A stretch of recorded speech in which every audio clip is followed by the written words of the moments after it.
the biggest reform, you take that with a pinch of salt. Take that with a pinch of salt. Why? Because it is empowering the government but not the citizens. The objective of reform should always be empowerment of citizens. Citizens should be given more power.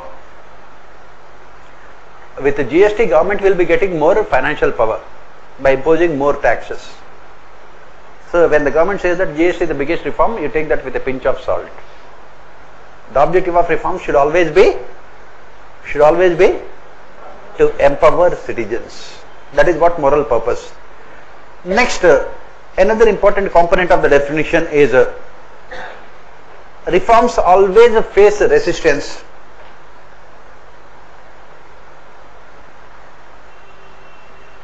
Reforms always face resistance. Any kind of changes, they always face resistance. They always face resistance. Why do reforms always face resistance?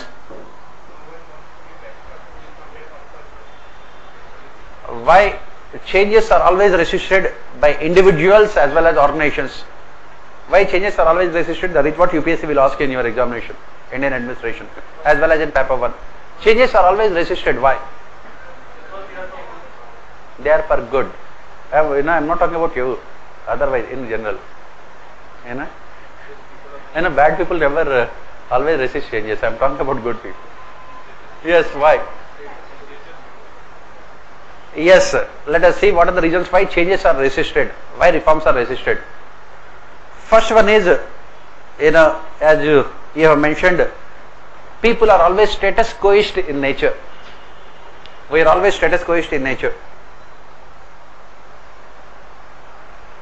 We are always status quoist in nature.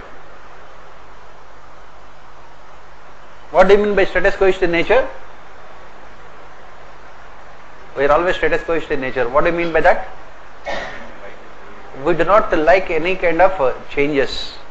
We do not like any kind of changes. Human beings in general are always status quoist in nature. In general, we are all. Why? Because we find a lot of stability and comfort.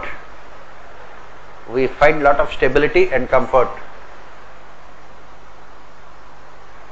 in the present. Stability and comfort in the present. We are basically status quoist in nature. Next reason why the changes are resisted. Why? Because outcome of changes or reforms are unknown. Outcome of changes or reforms